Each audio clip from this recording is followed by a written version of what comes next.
Previously on X-Men. Kneel, become one of the Master's slaves. They cannot help you. Yours will not save you from the vertigo.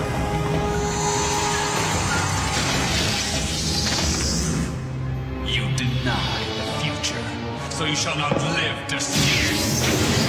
I warned you before to leave us alone. I can't. I won't. The world needs. What was that? I don't think I heard you right.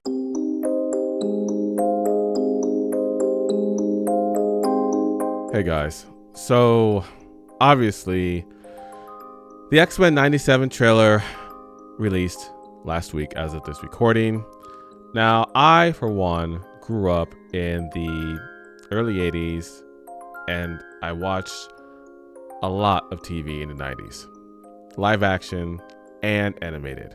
And one of my most beloved cartoons, or animated series, I should say, was X-Men animated series.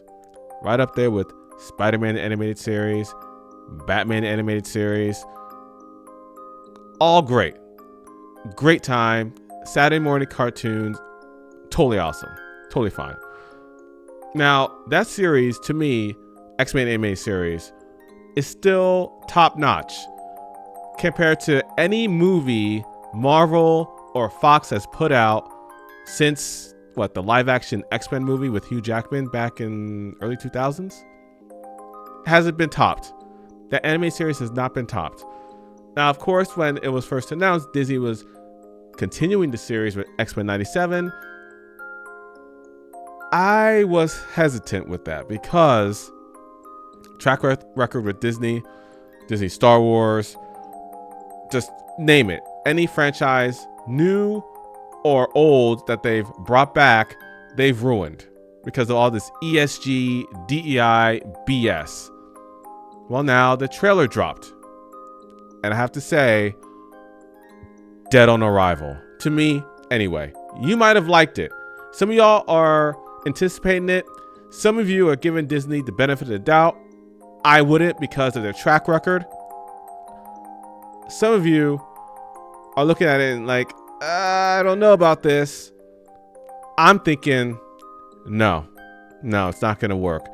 And I'll explain why as I go through different still shots of this trailer. Obviously, I can't play it, entirely because of copyright. But I'll give you my 2 cents as to why I'm not anticipating this show.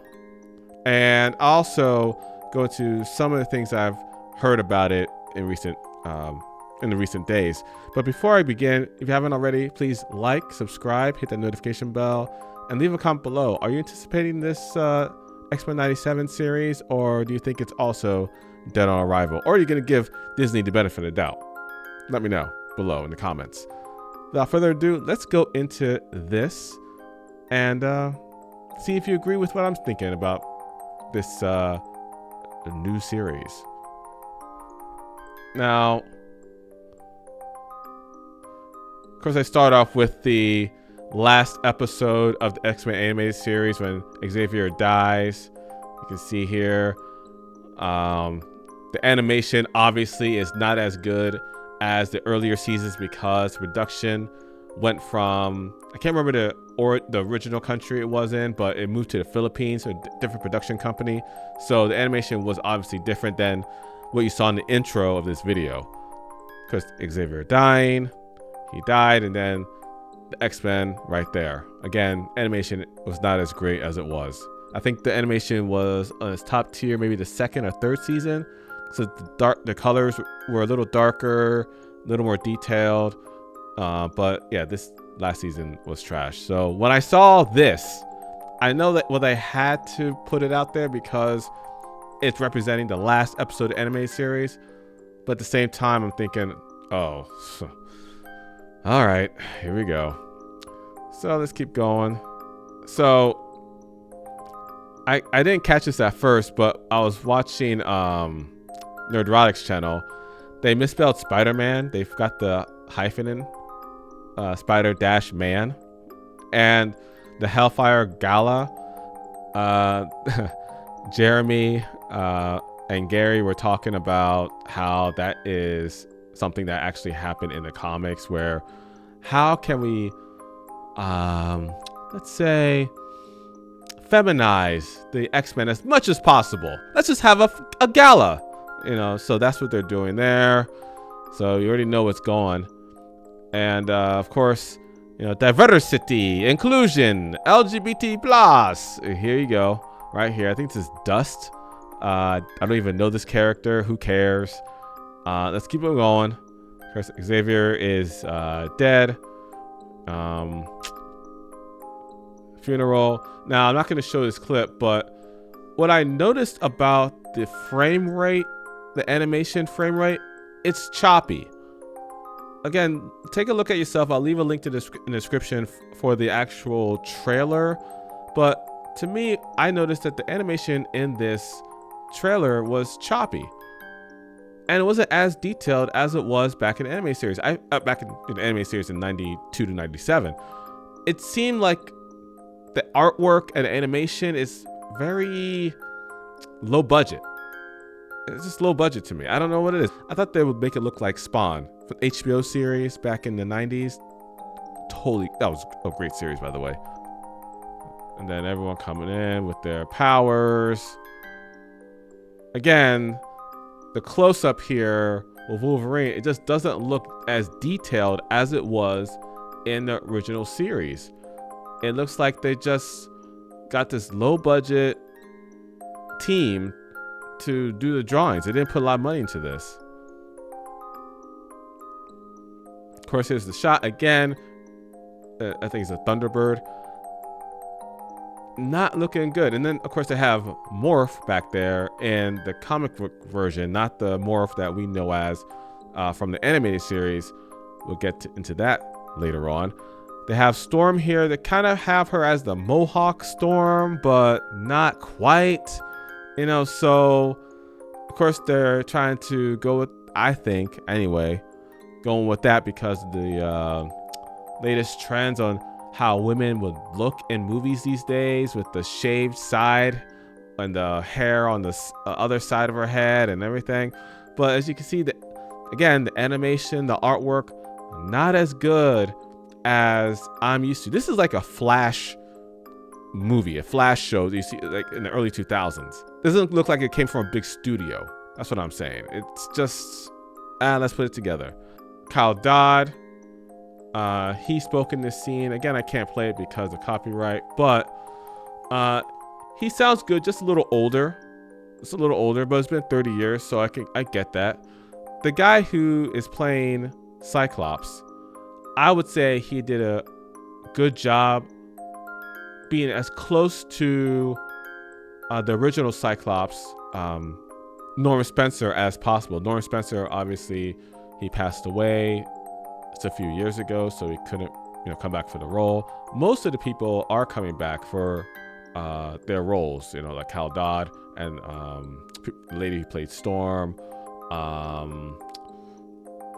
the guy who played Beast. They're coming back, but Allison Court is not. Allison Court played Jubilee, mind you.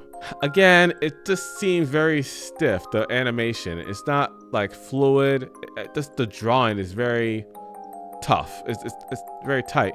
Rogue is not looking as hot as she used to back then. Of course, we all know the meme with her fighting Apocalypse and lying on the ground, and they have the butt shot.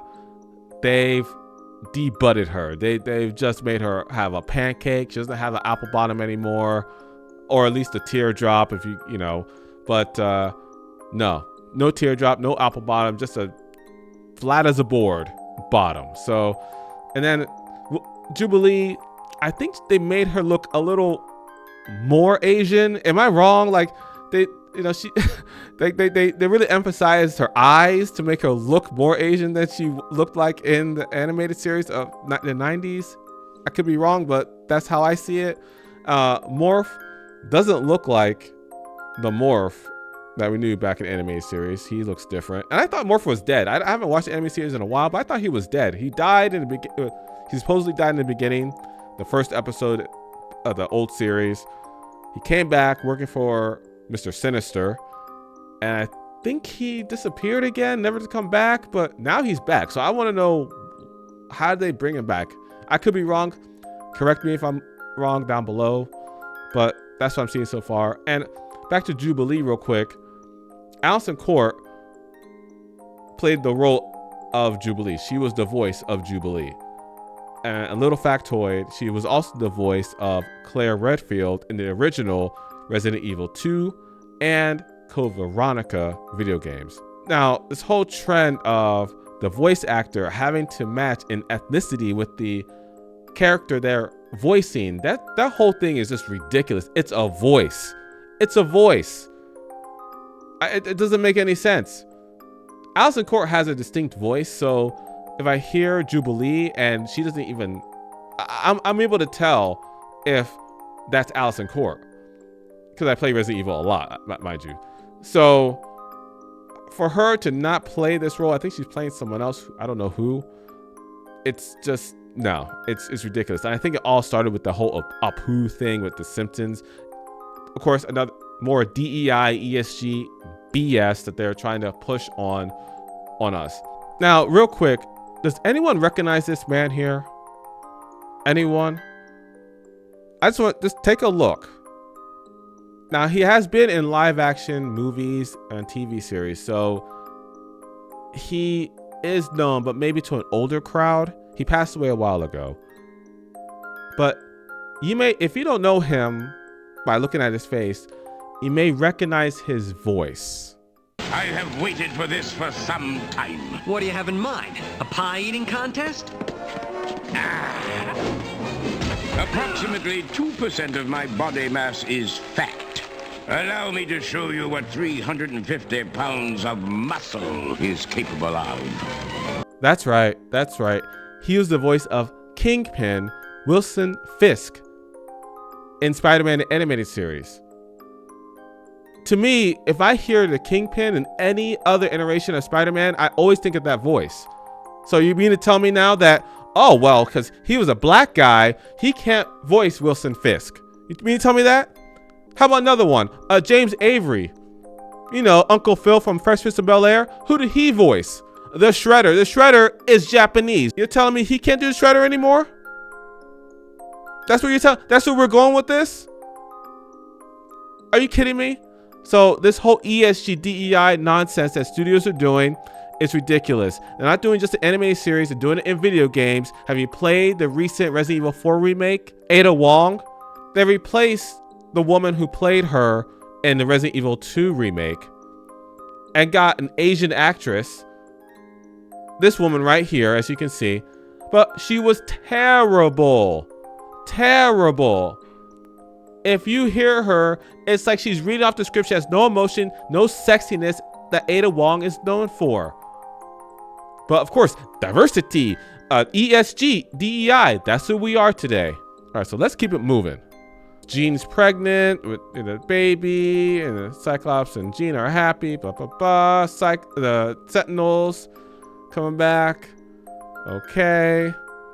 And then, I thought this was cool that Gambit was on top of Wolverine, and then he charged his claws. Exactly how that works, but okay, sure. And then of course the last shot here, the Cyclops being the leader of the X-Men. Probably at some point during the series, he has some doubts at his leadership capability, trying to fill the shoes of Charles Xavier. But towards the end, imagine this is towards the end of the season, he's like, let's go, X-Men, come to me, my X-Men. So yeah, again, I don't see it.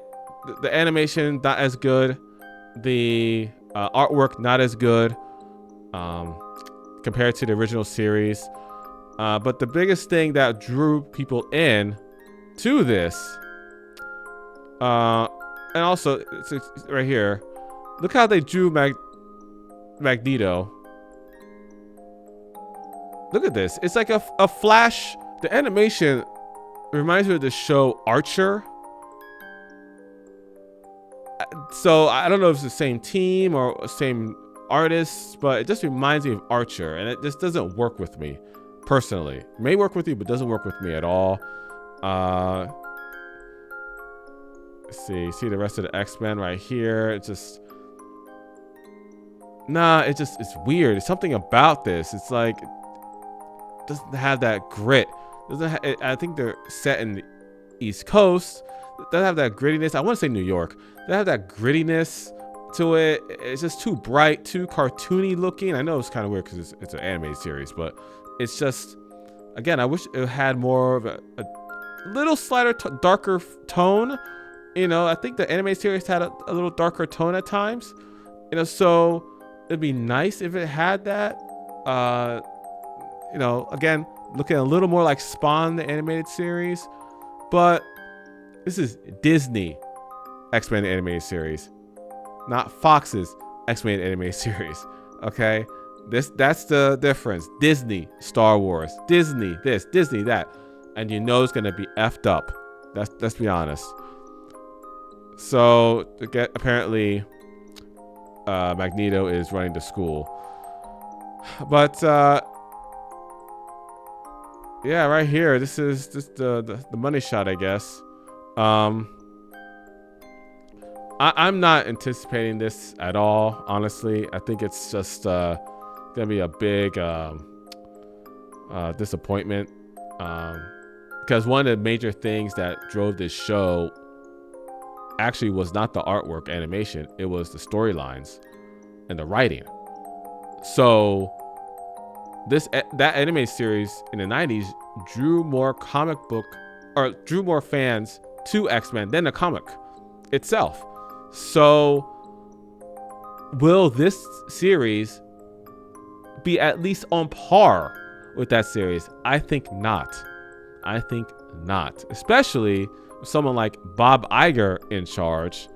Now let's see what Patrick Bet-David of Valuetainment said about Elon Musk and Bob Iger recently. Why did Elon say, go f yourself? Why did he say that? Because he has money. He doesn't need your money. If somebody's going to try to blackmail me with advertising, blackmail me with money? And says, yeah, Bob. Hey, Bob. When he says Bob, you know who he's talking about? Disney CEO. Do you know how much Disney has lost? A year and a half of their stock. $195 billion. They've lost 56% of their stock. Guess who's celebrating behind closed doors? Apple. Because Apple's the only one that can buy them. Well, Apple's sitting right now on 150, give or take, $1 billion of cash. Yeah. They're sitting on real cash. Let's look at Bob Iger. Bob Iger chose the wrong enemies. Bob chose parents as enemies. And he chose the transgender community as his allies. What? Your number one customer isn't kids. Your number one customer is the person that controls, has the power of the remote. You got to win the parents over. So what happens? Flop after flop after flop after flop after flop. What's happened with Disney? You know what people have said with Disney? Go yourself. I'm canceling my membership. And that's where Bob Iger effed up. He made the parents the enemy. The parents that provide Disney Plus to their children to watch. The parents who pay for subscriptions. That's why parents are like, F this, I'm out, canceling their membership. Now, maybe Disney's hoping that because it's an animated series, nostalgia trap for adults and, mutants, X-Men for kids, that they renew their membership, at least for a time, late March. That could happen. Could very well happen. But it won't last. It won't last because the word will get out. Information age we are in currently, the word will get out whether the series is good or bad. And most likely it's going to be bad. The writing most likely be terrible. A lot of ESG nonsense in there. A lot of woke nonsense in there. And people will be turned off. And another reason why X-Men is going down the tubes here. Look at this post on Twitter, X-Men Updates. Morph's characterization in X-Men 97. This is a lighter take on the character who is non-binary and has an interesting buddy relationship with Wolverine. The character's past with Mr. Sinister, the show's villain, could also come into play. Morph is a man. Period. He's a changeling who is a man. Mystique, for example, is a woman. She's a shapeshifter, but she's a woman. Morph is a man. But no, of course they're gonna capitalize on this. And you know what they're gonna do? In 1 or 2 or 3 episodes soon, after the premiere, Iceman, gay Iceman, cometh. Gay Iceman. That's happening too. Dead on arrival, folks. Dead on arrival. Well, I hope you enjoyed this video. If you haven't already, please like, share, subscribe, hit the notification bell. And until the next one, take care.